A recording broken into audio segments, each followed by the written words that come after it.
Most Americans don't think of subscriptions as a financial problem. A few dollars for streaming, software, cloud storage, fitness apps, news, delivery perks, none of it feels dangerous. Individually, these payments look small, predictable, and manageable. That is precisely why they cause so much long-term damage. The real issue is not overspending in the traditional sense, it's structural leakage. Money leaves your account automatically, quietly, and repeatedly without forcing a conscious decision because nothing dramatic happens in a single month. Most people assume everything is under control. Over time, the math proves otherwise. Consider a typical household. Streaming services, $15, $12, $18, music, $11, cloud storage, $10, a gym membership, $45, a couple of software tools or apps at $8, $20 each. Add delivery subscriptions, digital news, and premium features. It's very easy to reach $200, $300 per month without ever feeling like you spent that money. At $250 per month, the annual cost is $3,000. Over 10 years, that's $30,000 before inflation, before opportunity cost, and before considering price increases. Most people believe they are being financially responsible because they avoid large, impulsive purchases. They compare prices, wait for sales, and think carefully before buying big-ticket items. Subscriptions bypass this behavior entirely. Once activated, they no longer compete with other spending decisions. They become background noise. The mistake is assuming that small means insignificant. A $12 monthly charge feels harmless because it's framed as a convenience, not an expense, but money does not care how a cost is framed. The bank balance reflects the total, not the intent. Automatic payments are still real cash outflows. Another common belief is that subscriptions improve efficiency and therefore save money. In some cases, they do, but most households never verify this assumption. They don't measure usage, review alternatives, or reassess value. As a result, subscriptions accumulate without oversight. Each new one feels justified in isolation, while the total remains invisible. There is also a timing problem. Subscription costs grow silently, while income growth is irregular and uncertain. Prices rise, promotional rates expire, and small fees become larger over time. A service that starts at $9.99 often ends up costing $14.99 or $19.99 within a few years. Because the increase is gradual, it rarely triggers a cancellation decision. The long-term impact is not limited to cash flow. Subscriptions reduce financial flexibility. Fixed monthly obligations narrow the margin for saving, investing, or handling unexpected expenses. When money is already pre-committed, every future decision becomes tighter. The problem compounds when people respond by saving less rather than questioning recurring costs. At this stage, there is no need to cancel anything or make changes. The first step is understanding the scale of the issue. Subscriptions don't feel expensive because they are designed not to, but when you extend the timeline and run the numbers, they reveal a consistent pattern. Small monthly payments, multiplied by time, quietly drain wealth. The danger is not that subscriptions exist, it's that most people never treat them as what they really are: long-term financial commitments. To understand why subscriptions quietly drain wealth, it's important to look at how modern income and spending are structured. Most people earn money in discrete intervals, bi-weekly or monthly paychecks. Expenses, however, have shifted toward continuous, automated withdrawals. Subscriptions fit perfectly into this gap. They operate independently of income timing and decision-making. Behavior plays a central role. When a payment requires action, people evaluate it. When it's automatic, it disappears from attention. Subscriptions exploit this difference. After the initial decision, there is no repeated moment of choice.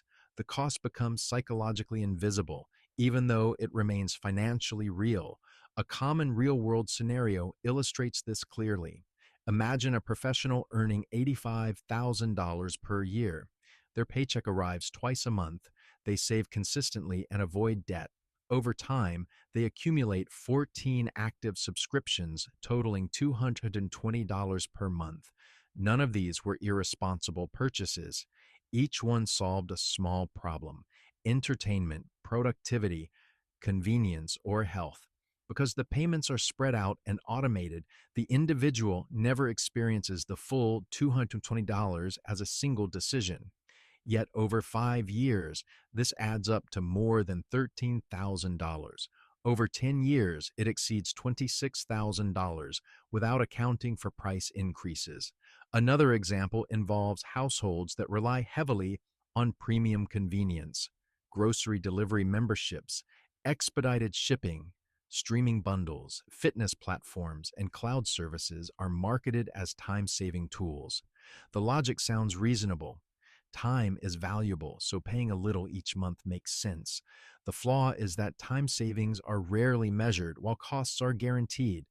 If a household spends $180 per month on convenience subscriptions, that's $2,160 per year.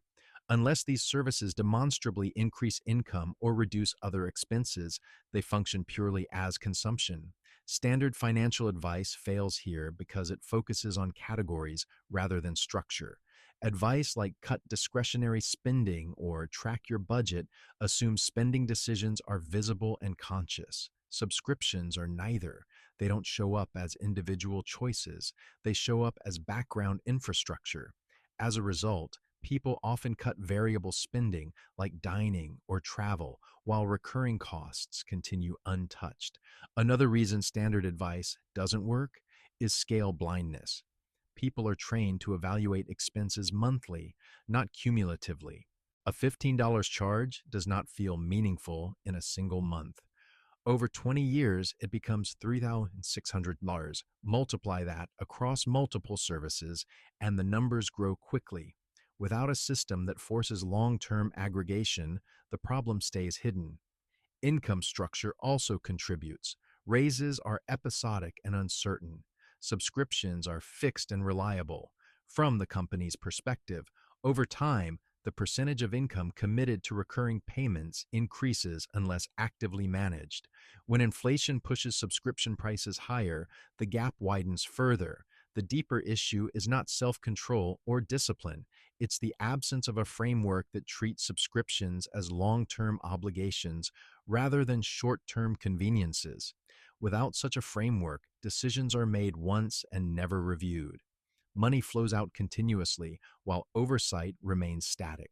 Subscriptions are not inherently bad, but without a system that measures their total cost over time, they become one of the most efficient mechanisms for slow, unnoticed wealth erosion. The damage caused by subscriptions is not accidental. It comes from a set of consistent mistakes that most people make, regardless of income level or financial awareness. These mistakes are logical in the short term, but costly over time. The first major mistake is evaluating subscriptions individually instead of collectively.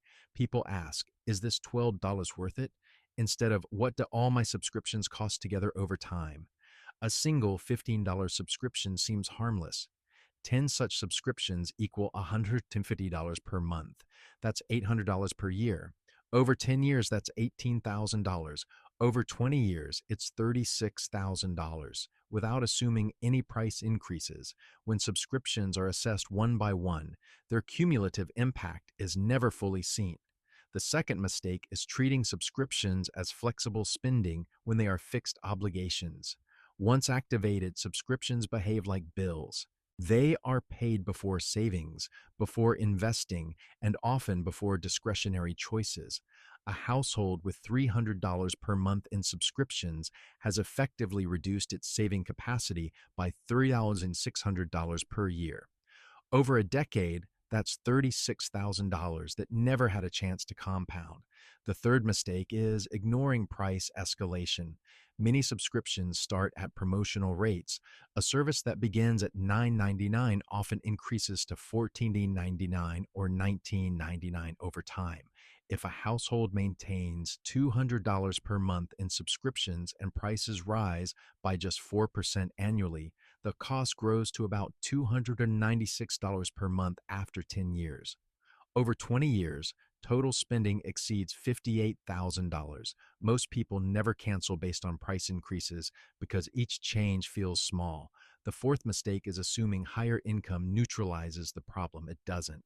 A person earning $60,000 and spending $200 per month on subscriptions loses the same $2,400 per year as someone earning $150,000. The difference is not income, but what that money could have been used for. Higher earners often accumulate more subscriptions, not fewer, which amplifies the effect. The long-term consequences follow a predictable timeline. After 5 years, subscriptions have consumed a meaningful portion of disposable income. Savings feel tighter, but the cause is unclear. After 10 years, the opportunity cost becomes visible. The same $300 per month, invested at a modest 5% annual return, would grow to roughly $46,000. Instead, it's gone. After 20 years, the impact is structural. $300 per month invested consistently could exceed $120,000. As subscriptions, it leaves no asset, no flexibility, and no future income. To illustrate the contrast, consider two scenarios.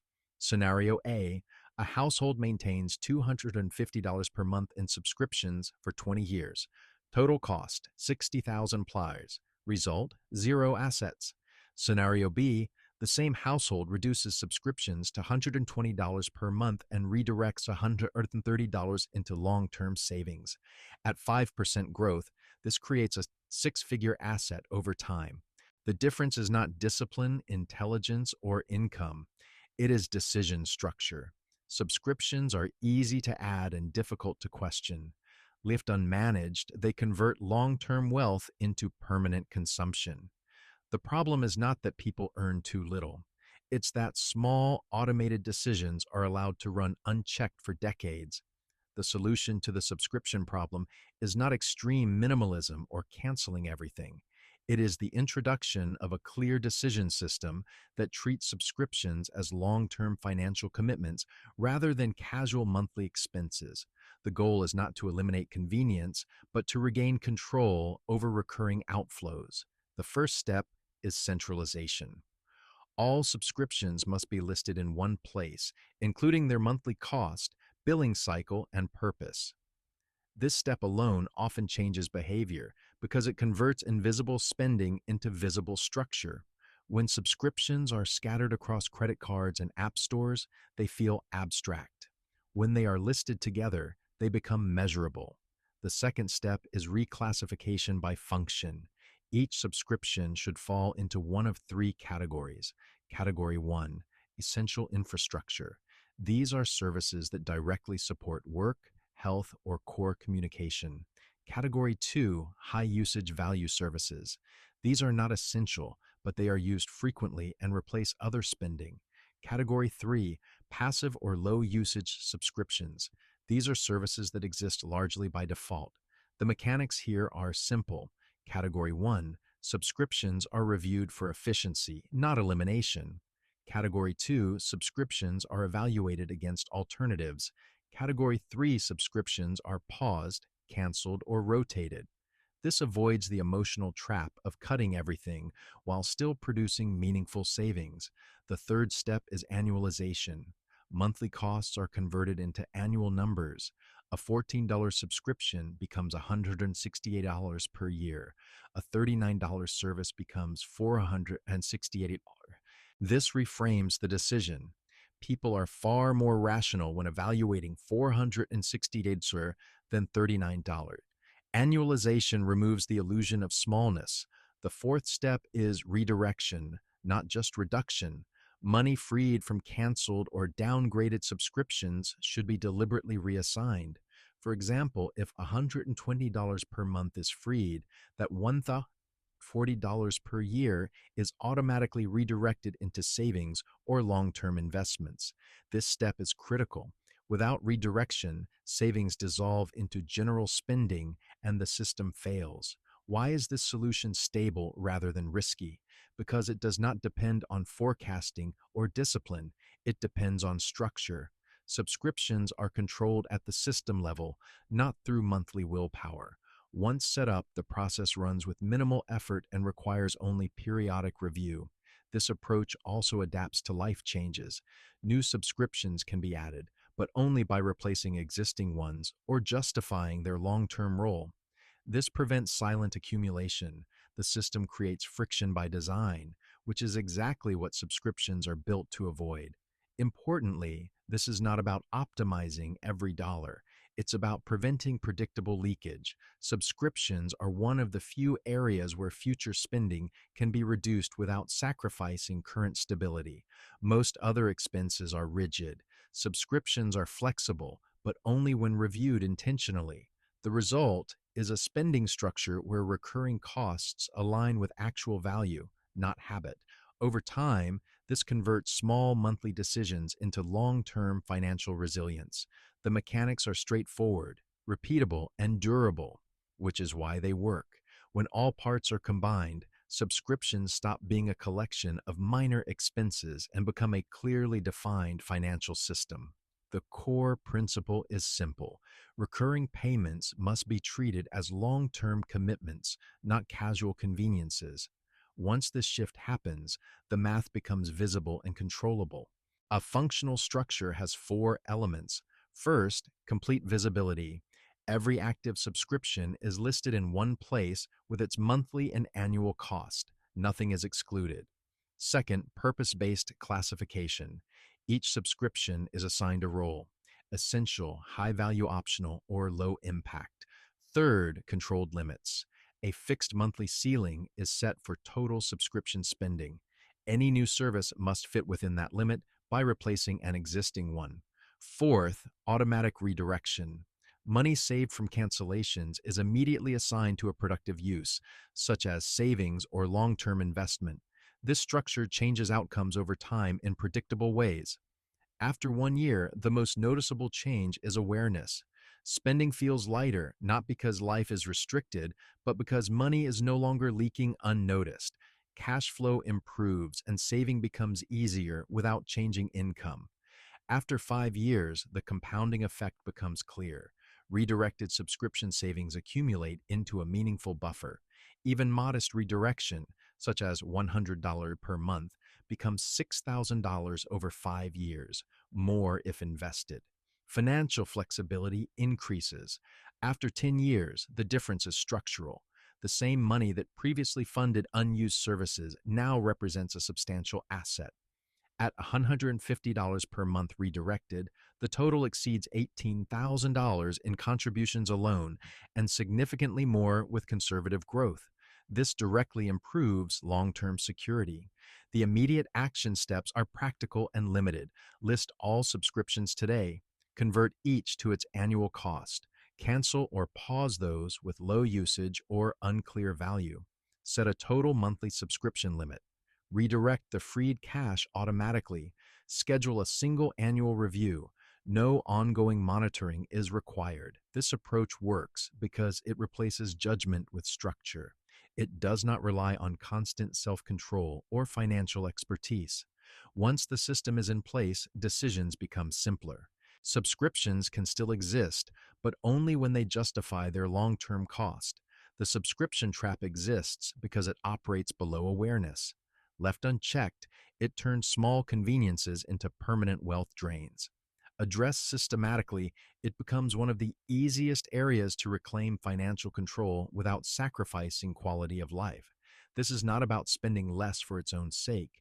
It is about ensuring that recurring payments serve your financial goals instead of undermining them. When subscriptions are structured deliberately, small monthly decisions stop working against long-term stability and start working for it.